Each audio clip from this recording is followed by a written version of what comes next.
சென்னையில் நடைபெற்ற ஜூனியர் உலகக்கோப்பை ஹாக்கி இறுதி ஆட்டத்தில் ஜெர்மனி அணி ஸ்பெயின் அணியை 3-2 என்ற கோல் கணக்கில் வீழ்த்தி சாம்பியன் பட்டம் வென்றுள்ளது. 14வது ஆடவர் ஹாக்கி இளையோர் உலகக்கோப்பை போட்டி தமிழ்நாட்டில் சென்னை மேயர் ராதாகிருஷ்ணன் ஹாக்கி விளையாட்டரங்கம் மற்றும் மதுரையில் தமிழ்நாடு விளையாட்டு மேம்பாட்டு ஆணையகத்தின் ஹாக்கி விளையாட்டரங்கம் ஆகிய இரு இடங்களிலும் கடந்த நவம்பர் 28ஆம் தேதி தொடங்கியது. இந்த தொடரின் இறுதிப் போட்டி சென்னை மேயர் ராதாகிருஷ்ணன் மைதானத்தில் நடைபெற்றது. 7 முறை சாம்பியன் பட்டம் பெற்ற ஜெர்மனி அணி முதல் முறையாக இறுதிப் போட்டிக்கு தகுதி பெற்ற ஸ்பெயின் அணியுடன் களமாடியது. 2 அணிகளுமே ஆட்டத்தின் தொடக்கத்தில் சமமான பலத்தையே வெளிப்படுத்தின. போட்டியின் முதல் பாதியில் 1-0 என்ற கோல் கணக்கில் ஜெர்மனி அணி முன்னிலை வகித்தது. ஆட்டத்தின் 2ஆம் பாதியில் ஸ்பெயின் அணி கோல் அடித்து ஆட்டத்தின் இறுதியில் 1-1 என்ற கோல் கணக்கில் இரு அணிகளும் சமநிலை வகித்தன. பின்னர் பெனால்டி ஷூட் அவுட் முறையில் 3-2 என்ற கோல் கணக்கில் ஜெர்மனி அணி வென்றது.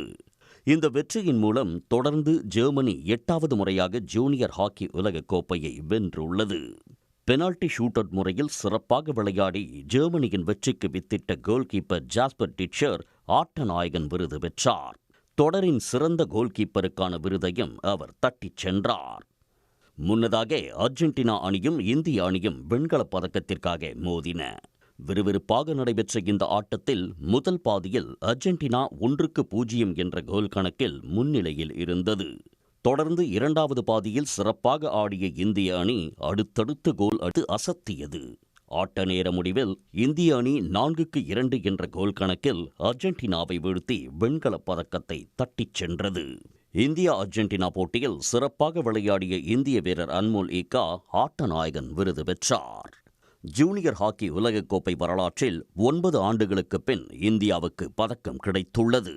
அவங்களுக்கு இது ஒரு it's a great opportunity to learn something. ஏன்னா 3 குவார்டர் வரைக்கும் 2-0 டவுன், 3rd குவார்டரில் வந்து நீ பவுன்ஸ் பேக் பண்ணோம், நீ வந்து ஃபைட் பேக் பண்ணோம், அதுக்கப்புறம் 4-2 வின் பண்ணோம். அது நார்மலாக ஒரு ஆளுக்கு வந்து யோசிக்கவே முடியாது, அந்த அளவுக்கெல்லாம் டஃப்பான சுச்சுவேஷன். பட் இவங்கள அந்த ப்ரெஷரை மேனேஜ் பண்ணிட்டு one step at a time அவங்கள எடுத்துருச்சு. அதனால தான் இந்த ரிசல்ட். வெண்கலம் வென்ற இந்திய ஹாக்கி வீரர்களுக்கு வெண்கலப் பதக்கத்தையும் 2வது இடம் பிடித்த ஸ்பெயின் அணி வீரர்களுக்கு வெள்ளிப் பதக்கத்தையும் தமிழ்நாடு துணை முதல்வரும் விளையாட்டுத்துறை அமைச்சருமான உதயநிதி ஸ்டாலின் வழங்கினார். உடனுக்குடன் செய்திகளை தெரிந்து கொள்ள சன் நியூஸ் பெல் ஐகானை கிளிக் பண்ணுங்க.